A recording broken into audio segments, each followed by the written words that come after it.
So Jay mentioned pet peeves. I'll tell you another one of mine in the industry is this natural tension between geologists and drilling. Mm.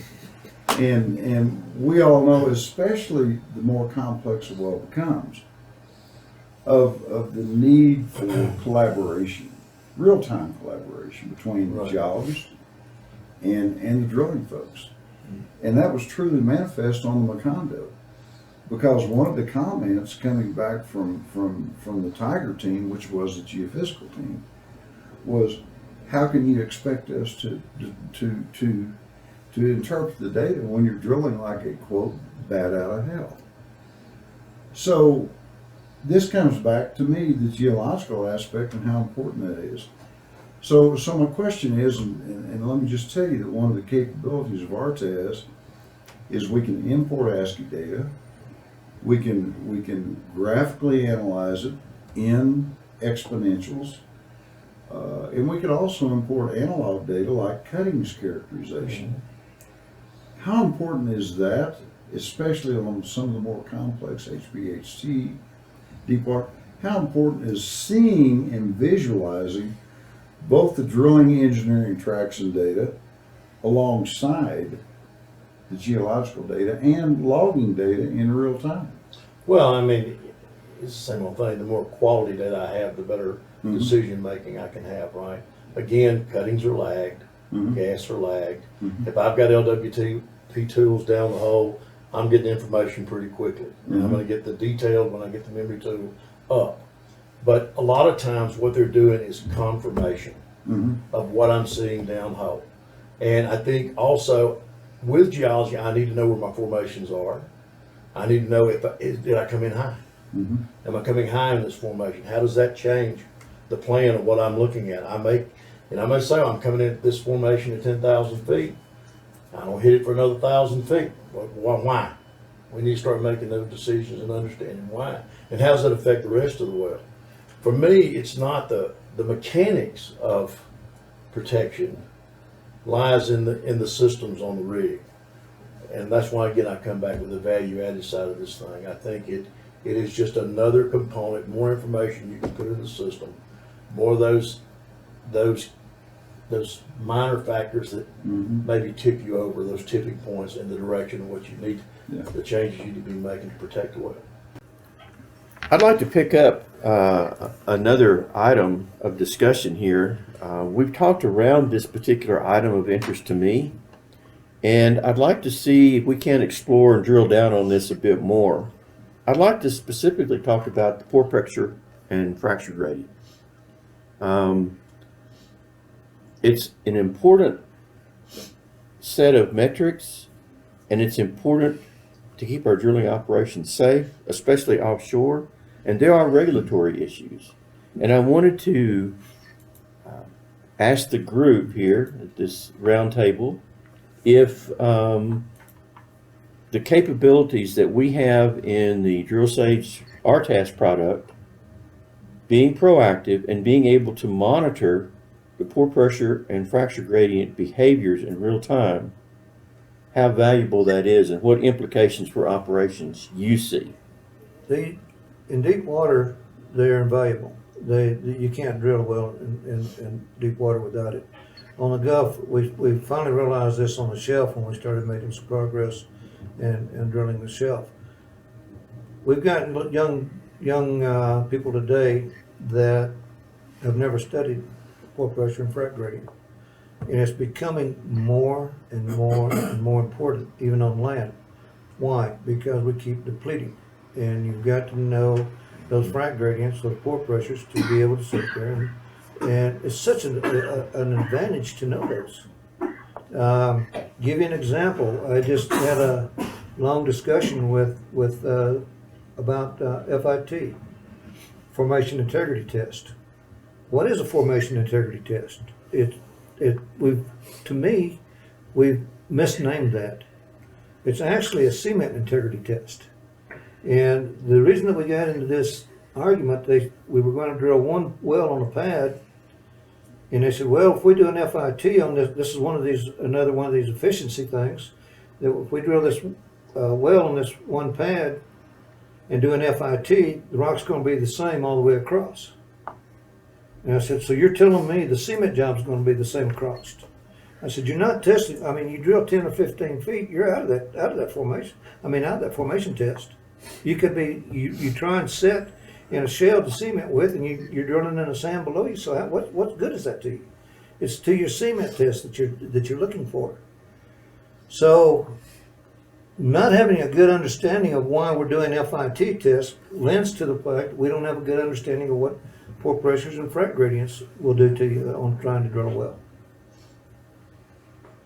You know, one of the things I'd like to point to on that, and I can go to a slide that again is relative to the Macondo well.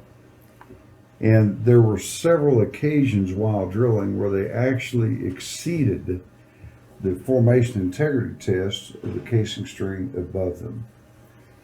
And after several instances, they finally just broke down the formation, because at some point, that's what's going to happen. But you talk about the regulatory issues around the safe margin.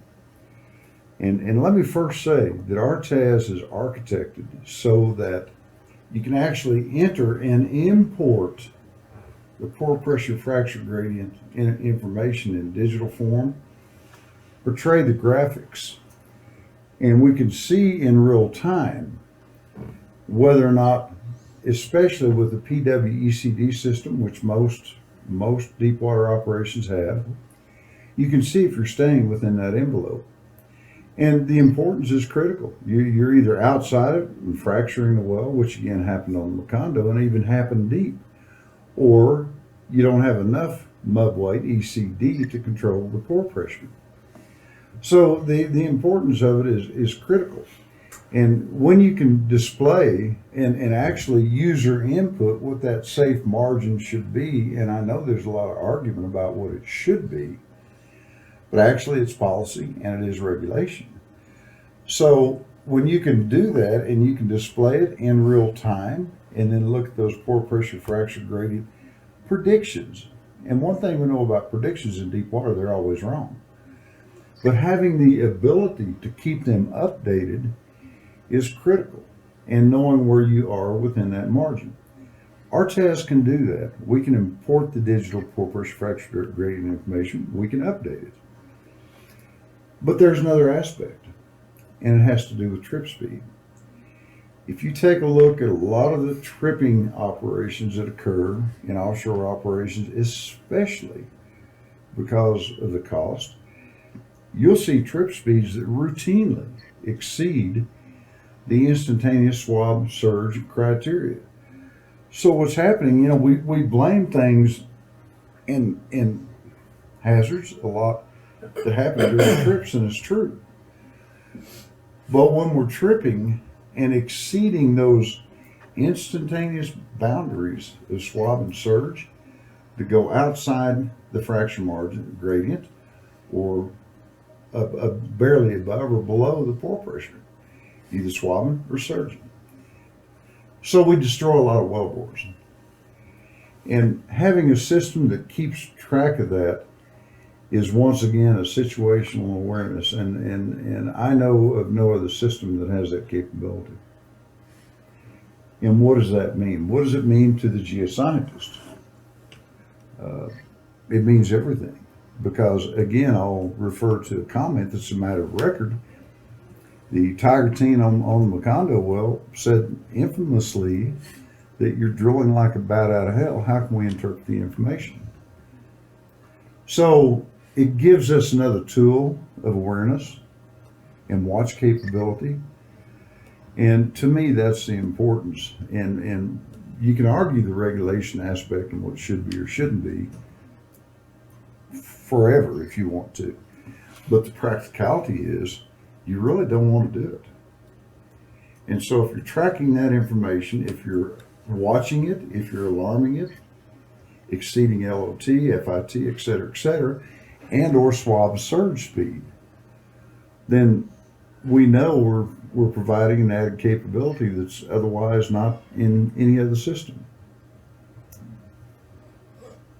So what are some of the other comments with respect to that? Jim? Oh, I'm sorry. You're absolutely true. I don't quite understand today's thinking of how you cannot drill a well. Let's take the Oklahoma project. Mm-hmm. They said that they intentionally were drilling underbalanced or managed pressure drilling it. So how do you do that without knowing the frac gradient in the pore pressure? You know, that's something that we went back and we've been studying for years. I've talked to engineers that don't know who Ben Eaton is. You know, that's a shame. The thing that we've always learned, and one of the other companies that I worked with, an engineering company that did managed pressure drilling, they developed their own program that was called an urge program that it showed the pressure in the fracture gradient. Mm-hmm. And through that, I learned that I wouldn't even drill a conventional well Mm-hmm. without drilling. It's just so much. Well, and the importance again in say Oklahoma is, you know, it's often overlooked, but they had enough regional area information to tell them within range what the pore pressure should have been.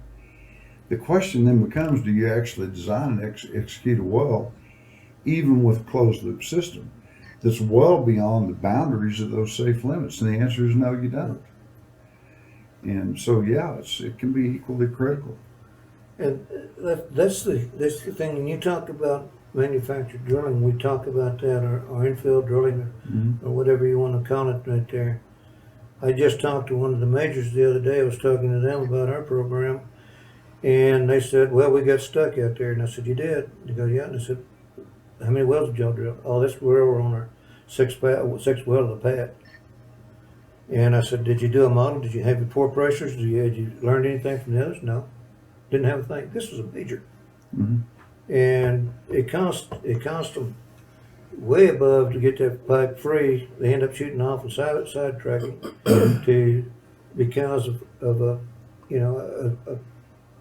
2 hour benefit that would our equation that would have helped them.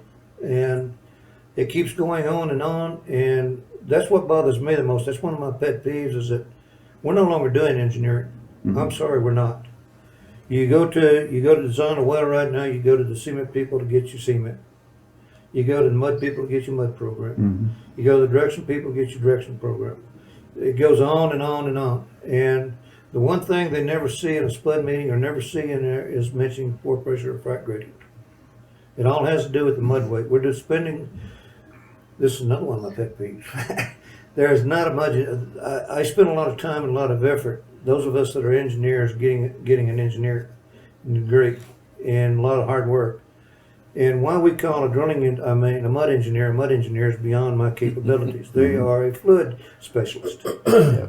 So we got a fluid specialist that's designing a well for us, and what they're doing is cookie cutting. And this is one with this system here, we're going away from the cookie cutting. And you want to see the cost savings. Whenever we do away with cookie cutting, and what I'm talking about is the cut and paste programs. You can go in there and take a program today, and they'll have the wrong well name in it, applying to that one. You'll be past surface and be drilling intermediate before you even get a program. So let me relate that again to the Oklahoma Prior Trust well. We know at the vertical they circulated a pill for which they had no idea what the correct weight was. And they circulated a lost circulation pill which plugged the drill pipe. Then they swabbed the well in and started tripping like, again, a bat out of hell. Not knowing the consequence of the condition that they were actually creating. But when you have a system that watches and alarms, for example, say against the models you talk about, pore pressure or swab and surge, then you automatically have alarms that occur when a trip speed is exceeded, notwithstanding swabbing the well. Mm-hmm. So you know what those minimum values are, you know what those boundaries are. And getting back, Jay, to your question, that's when you know that you have to stay beyond or within the boundaries of pore pressure and fracture gradient, even on a conventional well. Sure. That's the importance of it.